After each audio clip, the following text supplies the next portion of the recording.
Assalamualaikum warahmatullahi wabarakatuh. Saya Aji Nugraha Hidayat dengan NIM 11670500014. Saya di sini akan membahas tentang yaitu yang namanya pengenalan HTML. Ya. Jadi langsung saja, mari kita bahas.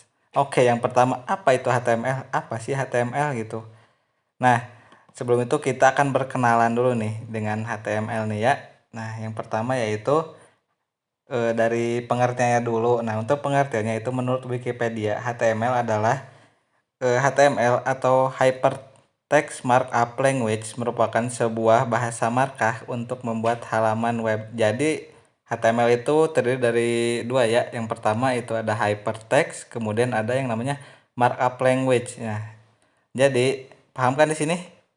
Oke, kalau belum paham ini saya jelaskan. Jadi, HTML adalah sebuah bahasa yang menggunakan markup atau penanda untuk membuat halaman web. Nah, penanda atau markup ini nanti akan kita sebut dengan yang namanya tag ya. Nanti juga kita bahas. Kemudian itu HTML berperan untuk menentukan struktur konten dan tampilan dari sebuah web. Nah, kalau kita ibaratkan nih ya, nih ibaratnya nih seperti ini nih. Jadi HTML itu kurang lebih seperti batu bata ya untuk membangun rumah. Nah, batu bata ini sehingga bisa disusun menjadi sebuah pondasi dasar. Nah, kemudian nih ya, nih dalam pembuat halaman web nih, HTML tidak sendirian nih. HTML harus ditemani dengan yang namanya ada bahasa lain lagi yang menjadi pelengkapnya, ya ini CSS dan JavaScript. Nah, CSS itu apa? CSS adalah bahasa khusus yang digunakan untuk memperindah tampilan web. Nah, lalu JavaScript yang bertugas untuk membuat halaman web menjadi lebih hidup. Nah, karena dengan JavaScript kita dapat menentukan fungsi-fungsi maupun efek yang akan diterapkan di website. Nah, seperti itu jadi ya. Nah, oke, saya anggap sudah paham ya tentang apa itu HTML serta peranannya dalam pembuatan web. Oke, berikutnya kita akan lebih paham kita membahas dan asal usul HTML. Nah, biar kita lebih paham lagi ya dengan HTML itu apa ya, kita akan berkenalan dengan yang namanya apa asal usul HTML. Nah, jadi cerita awal kemunculan HTML dimulai dari tahun 1980, berarti sudah lama ya. Nah, saat itu seorang ilmuwan bernama Tim Berners-Lee sedang bekerja di CERN. Nah, apa sih CERN? Nah, CERN sendiri bukanlah perusahaan yang berkaitan dengan teknologi maupun internet. Jadi, CERN ini awalnya ya, dulu nih apa ya tidak ada hubungannya dengan teknologi atau maupun perinternetan seperti itu ya. Nah, secara ada singkatan dari bahasa Prancis yaitu yang berbunyi Conseil Européen pour la Recherche Nucléaire. Nah, yang artinya yaitu Komisi Eropa untuk Penelitian Fisika Nuklir. Jadi pada awalnya itu apa ya? Jadi untuk fisika penelitian nuklir ya. Nah, yang artinya kemudian CRN. Nah, pada saat ini nih di CRN nih membutuhkan sebuah cara atau sistem agar bisa saling berbagi dokumen hasil penelitian. Jadi mereka tuh pengen apa ya? Berbagi dokumen hasil penelitiannya gitulah, misalkan si A, si B gitu. Nah, kemudian tim mencoba membuat yang namanya Enquire. Nah, ini adalah software hypertext yang akan digunakan untuk berbagi dokumen. Jadi pada awalnya itu makanya Enquire. Nah, lalu di tahun 1989 barulah tim memperkenalkan ide tentang hypertext berbasis internet yang dimana yang akan menjadi cikal bakal HTML. Jadi kurang lebih singkatnya seperti itu ya untuk asal usul HTML itu yang berawal dari CERN ya yang di apa namanya itu tentang fisika nuklir. Oke, selanjutnya yaitu tentang kan tadi kita sudah bahas asal usul. Nah, kemudian itu mengenai perkembangan dan versi HTML. Nah, yang pertama yaitu ada HTML.1 pada Juni 1993. Nah, ini adalah versi HTML pertama. Namun tidak resmi dirilis. Jadi udah ada cuman apa ya, nggak resmi dirilis gitulah. Kemudian ada HTML 2.0 yaitu pada 24 November 1995. Nah, ini versi HTML kedua yang resmi pertama kali beredar di pasaran dan dirilis oleh IETF. Jadi awal yang perizinan secara resmi itu pada HTML 2.0, kemudian berkembang lagi menjadi HTML 3.0, kemudian HTML 3.2 sampai HTML yang sekarang nih itu HTML 5. Nah, selain HTML ada juga yang namanya XHTML. Nah, XHTML ini berawal di Januari 2000, Januari 2000 ya. Pengembangannya dari HTML 4.0 mengadopsi yang namanya XML. Nah, untuk yang versi draft ya seperti yang HTML 1.0 dan HTML 3.0 yaitu versi draft adalah versi yang tidak resmi dirilis ke pasaran bentuknya. Jadi cuma dikasih draft spesifikasi saja ya. Jadi cuman ya ini tuh begini. Yang dimana selain itu artinya tidak ada yang menggunakan versi draft untuk membuat web. Nah, lalu versi mana yang akan kita pakai? Ya tentu saja yang versi terbaru ya ini HTML5. Oke, selanjutnya kita sudah mengenal, kita sudah tahu apa ya mengenai HTML ya, dari sejarah dan perkembangannya. Nah, ketika kita sudah tahu HTML, yang selanjutnya yaitu kita membutuhkan sebuah peralatan untuk belajar HTML ya, karena belajar HTML juga butuh namanya apa ya, peralatan untuk belajarnya. Peralatannya itu cuma sedikit ya, cuma butuh dua. Yang pertama yaitu text editor untuk menulis HTML dan kemudian web browser untuk membuka web atau membuka HTML ya, web browsernya. Oke, yang pertama nih text editor untuk menulis HTML ini yang paling penting ya, karena kita membuat yang namanya HTML itu di sebuah yang namanya apa, text editornya. Jadi text editor kan kita gunakan untuk menulis kode-kode HTML.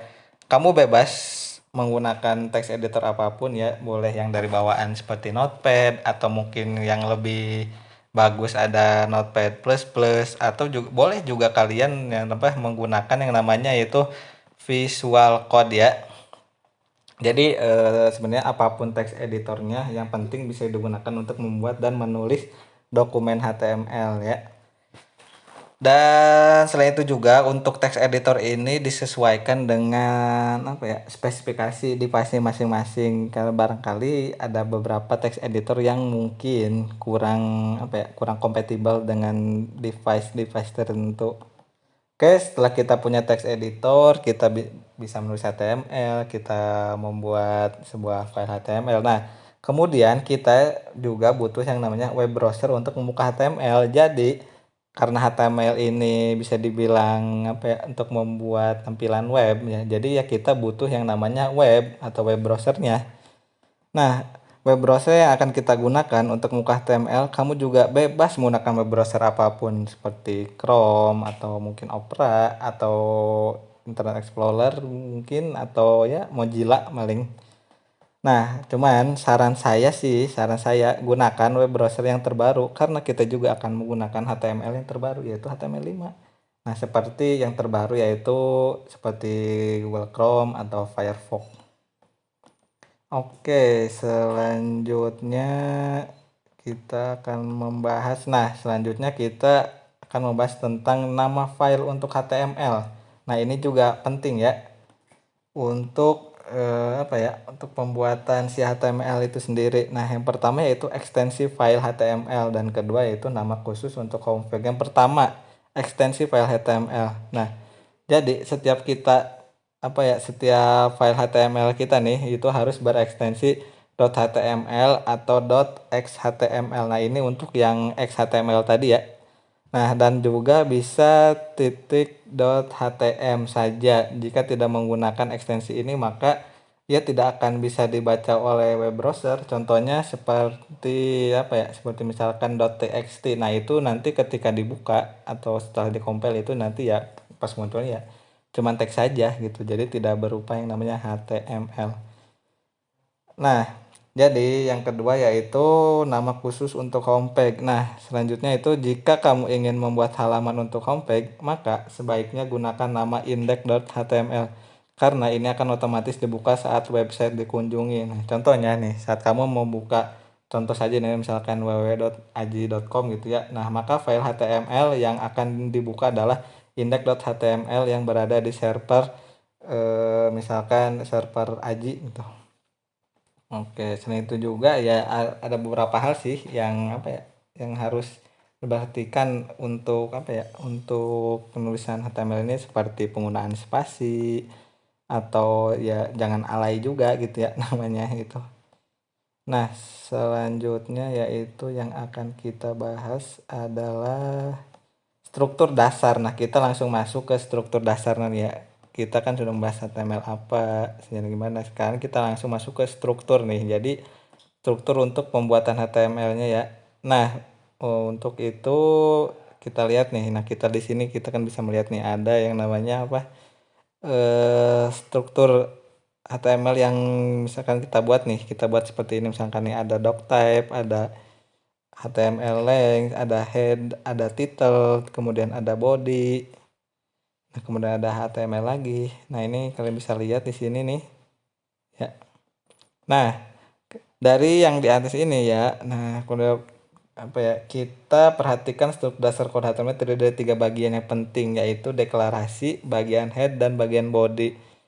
Nah, selain itu juga untuk penulisan kode HTML selalu dimulai dengan deklarasi yaitu doc type ya. Lalu menuliskan tag HTML dan di dalamnya terdapat tag head dan tag body yang tadi ya seperti yang ini nih.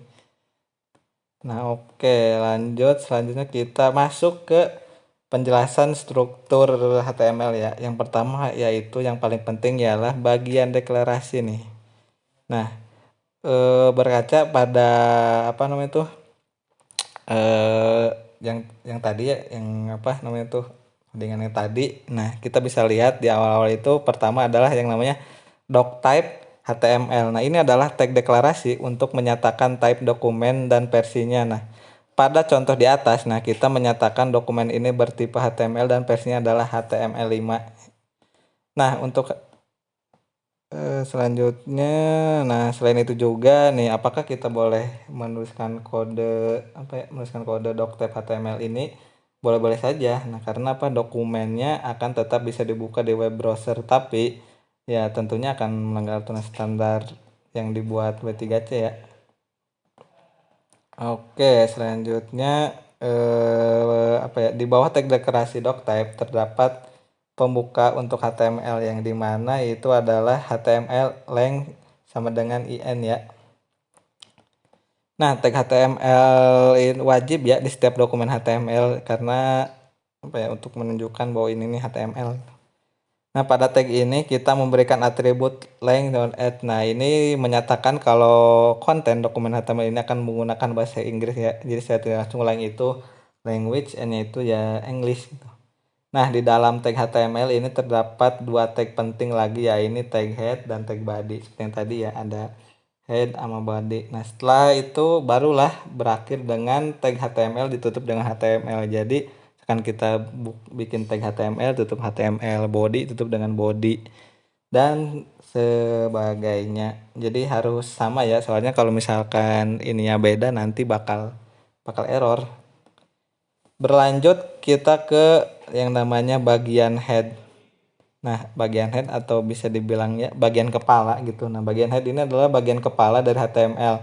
Dimulai dari tag head dan ditutup dengan tag head lagi. Jadi tadi ya, kalau misalkan HTML tutup HTML, head tutup dengan head, body dengan body. Tentunya seperti yang tadi ya. Nah, pada bagian head ini biasanya digunakan untuk menuliskan tag-tag yang akan dibaca oleh mesin.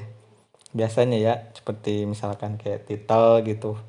Kayak apa ya, judul biasanya kan suka ada nih kalau misalkan kita klik YouTube apa gitu, ada judulnya di atas. Nah, selain itu juga seperti tag meta untuk CEO, tag title untuk judul. Nah, seperti yang saya sebut tadi ya untuk title itu ya, makanya tag judul ya. Nah, tempat menulis code untuk tempat menulis code CSS dan JavaScript juga dan lain-lain. Oke, langsung berlanjut kita ke bagian body ya. Nah, bagian body adalah bagian yang menampilkan pada web server. Nah, penulisannya itu seperti tag body nih ya. Tag body itu dengan tag body dan ditutup dengan tag body tadi ya. Oke, nah nanti di sini kita akan banyak menuliskan konten-konten berbagai macam tag. Nah, saat ini kita mengisi dengan tag P atau tag P adalah tag yang ditemukan tempat paragraf. Nah, jadi tag body ini itu badannya nih. Jadi nanti kita mau bikin apa nih? Misalkan tadi kan pakai tag P itu untuk paragraf. Nah, jadi nanti isi kontennya itu adalah hello world. Nah, selanjutnya yaitu setelah kita bahas tadi ya dari HTML, sejarah, kemudian struktur dasarnya apa. Nah, kita kemudian melanjutkan dengan yaitu namanya ada tag, elemen, dan atribut dalam HTML. Nah, tiga hal ini nih yang berkaitan dengan HTML. Oke. Nah di sini nih tag, elemen, dan atribut merupakan tiga bagian yang penting ya dalam HTML. Nah, bagi kamu yang baru belajar nih, yang baru belajar HTML, wajib hukumnya untuk mengetahui ketiga hal ini karena ya sangat penting. Oke, langsung lanjut kita ke yang namanya pembahasan pertama kita adalah tag. Nah, tag itu apa sih? Tag adalah sebuah penanda awalan dan akhiran sebuah elemen di HTML. Tag dibuat dengan kurung siku ya, lalu di dalamnya berisi nama tag dan kadang juga ditambahkan dengan atribut, misalkan ya contohnya ini ada tag P, tag A, tag body, tag head, dan sebagainya. Nah, tag ini selalu ditulis berpasangan ya. Jadi ada tag pembuka, ada tag penutupnya. Nah, namun ada juga beberapa tag yang tidak memiliki pasangan penutup tag. Nah, tag penutup ditulis dengan menambahkan garis miring. Jadi kan kalau misalkan di Visual Code ya kita bikin kurung kurung siku nih. Nah, itu biasanya langsung ada dua tuh. Jadi yang pertama nggak ada garis miring. Nah, kalau yang satunya ada garis miringnya. Nah, itu yang garis miring itu biasanya digunakan untuk penutup. Jadi jangan sampai salah ya.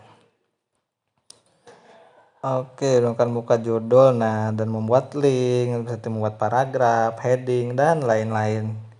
Nah, kemudian, untuk tag ini, ada beberapa tag dasar nih ya, yang menurut saya nih harus kamu ingat nih, ini hitungannya ya, kalau mau belajar HTML wajib sih harus ingat. Nah, yang pertama yaitu HTML ya, HTML sendiri itu untuk memulai dokumen HTML.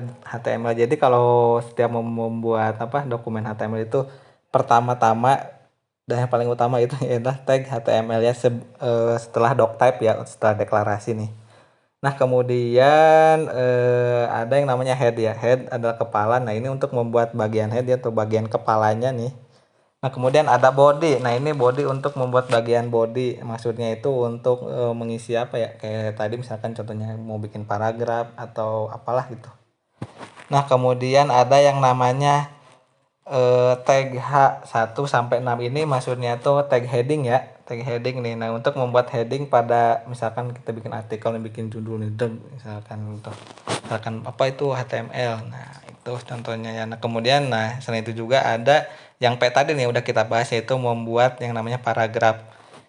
Nah, kemudian ada tambahan lagi yaitu untuk membuat komentar kita menggunakan tag yang seperti ini ya. Oke. Selanjutnya kita beralih ke elemen. Nah, elemen dalam HTML adalah sebuah komponen yang menyusun dokumen HTML nih. Jadi si elemen ini yang nanti akan menyusun dokumen HTML-nya ya, seperti apa gitu. Nah, elemen kadang juga disebut sebagai node nih. Nah, karena ia merupakan salah satu jenis node yang menyusun dokumen HTML dalam diagram HTML tree. Nih contohnya seperti ini nih, diagram tree ini ada dokumen, ada root dokumen atau HTML tadi, kemudian cabang lagi ke head, ada body. Nah, di head ada title, misalkan titelnya nih my title, kemudian di bawahnya lagi nih, di bawah elemen ada yang namanya atribut, ada elemen lagi, kemudian ada teks, kemudian ada teks. Nah, pada diagram tersebut ada 3 macam node ya, yakni node elemen, node atribut, dan node teks ya. Nah, jadi elemen dibentuk dari tag tag pembuka, isi tag, dan tag penutup. Kadang juga ditambahkan beberapa atribut nih. Contohnya seperti ini nih. Jadi ada P, ini mau bikin paragraf ya. P dengan nama atributnya itu Alex, dan kemudian ditambah nilai atributnya adalah center. Nah, kemudian isi dari paragrafnya yaitu adalah hello world. Nah, jadi ini yang elemen tuh ini nih, elemen tuh. Jadi semuanya ini disebut sebuah elemen ini nih. dari tag pembuka sampai tag penutup. Nah, jadi pada contoh di atas dapat satu elemen P dengan atribut align center dan memiliki isi berupa teks, ini hello world ya. Saya jelaskan tadi. Nah, elemen tidak selalu berisi teks. Kadang ia juga berisi elemen lain yang biasanya kita sebut dengan nested element. Nah, apa sih nested element? Atau yang bisa dibilang jadi ada elemen di dalam elemen gitu. Jadi dibilangnya adalah nested element. Oke, kemudian elemen HTML juga ada banyak jenisnya ya. Ada elemen khusus untuk teks, ada elemen untuk multimedia, script, tabel, metadata, dan lain-lain. Oke, selanjutnya kita akan beralih kepada atribut ya. Jadi apa sih atribut itu? Nah, untuk atribut sendiri nih, seperti ini nih contohnya nih ya. Contohnya nih. Atribut adalah kata khusus yang berada dalam tag pembuka. Nah, atribut juga disebut sebagai modifier yang akan menentukan perilaku dari sebuah elemen. Nah, contohnya seperti ini nih. Yang tadi lagi ya ada P, like center, hello world, P. Nah, jadi si atributnya itu ini nih, like center. Nah, atribut dapat ditambahkan pada elemen maupun ada juga elemen yang mewajibkan menggunakan atribut seperti elemen A atau elemen image atau tag video dan lain-lain nih. Contohnya seperti ini nih contohnya nih. Ahref http/aji.com kemudian aji.com. Nah, ini untuk apa ini? Jadi misalkan nih ya, misalkan kita nanti akan menampilkan aji.com. Nah, jadi ketika kita ngeklik aji.com ini maka kita akan diarahkan ke si apa namanya tuh contohnya website ini ya, website aji.com gitu. Nah, nanti ketika klik kita akan membuka ke sana gitu. Selain itu juga ada yang namanya ini nih contohnya nih, ada image search gambar.jpg dengan width 100 dan height 100. Nah, ini namanya tuh atribut SR. Nah, selain itu juga nih atribut SRC adalah atribut khusus untuk tag image ya, dan fungsi untuk menentukan gambar yang akan ditampilkan. Lalu atribut weight dan height adalah atribut yang mengatur ukurannya. Jadi si apa namanya tuh ketika kita misalnya mau mengambil apa ya, nampilin gambar gitu. Nah, kita pakainya yaitu atribut SRC. Nah, karena mungkin ya setiap gambar itu kan beda-beda nih ukurannya. Nah, kalau kita mau ngatur ukurannya nih disesuaikan, itu kita bisa nambah atribut. Contohnya seperti width atau height gitu. Oke, berlanjut ke jenis-jenis atribut. Nah, ini atribut juga nih ada jenis-jenisnya ya. Yang pertama yaitu ada atribut global. Nah, atribut global adalah yang artinya atribut yang bisa ditambahkan pada semua elemen HTML gitu ya. Jadi mau apa juga bisa gitu. Nah, kemudian ada yang kedua adalah atribut event. Nah, atribut event ini apa? Atribut event adalah atribut yang digunakan untuk menentukan aksi yang akan dilakukan saat terjadi sesuatu pada elemen. Jadi maksudnya itu atribut ini nanti akan banyak digunakan pada pemrograman JavaScript gitu. Oke, untuk selanjutnya ada yang namanya atribut khusus. Nah, si atribut khusus ini adalah atribut yang hanya bisa dipakai pada elemen tertentu dan kadang atribut ini tidak bisa digunakan pada elemen yang lain gitu ya. Jadi misalkan kita mau pakai atribut pada misalkan tag apa gitu. Nah, karena di sini bisa. Nah, tapi ketika kita coba ke apa namanya itu nambahin atribut ke tag lain itu ada yang tidak bisa gitu. Jadi disebutnya yaitu atribut khusus. Nah, selanjutnya itu adalah cara menulisnya yang benar ya. Nah, contohnya seperti ini nih. Nih, jadi penulisan atribut itu sebenarnya gampang ya. Kita hanya perlu menambahkan pada tag pembuka dengan format seperti ini. Misalkan kita mau bikin bana atribut. Nah, kemudian ada atributnya ya, atribut ini itu adalah nilai gitu. Ya, oke, terima kasih. Mungkin hanya itu saja ya. Nah, sebelum itu kita akan simpulkan kembali ini ya. Dari ketiga si apa namanya tuh tag, elemen, dan atribut sendiri. Nah, jadi yang pertama itu elemen sendiri. Elemen adalah komponen yang menyusun dokumen HTML. Nah, nih sedangkan nih si tag nih adalah penanda untuk memulai dan mengakhiri elemen. Nah, lalu atribut adalah modifier untuk menentukan si perilaku elemen tersebut. Ya, mungkin hanya itu saja yang bisa saya jelaskan. Selebihnya terima kasih. Assalamualaikum warahmatullahi wabarakatuh.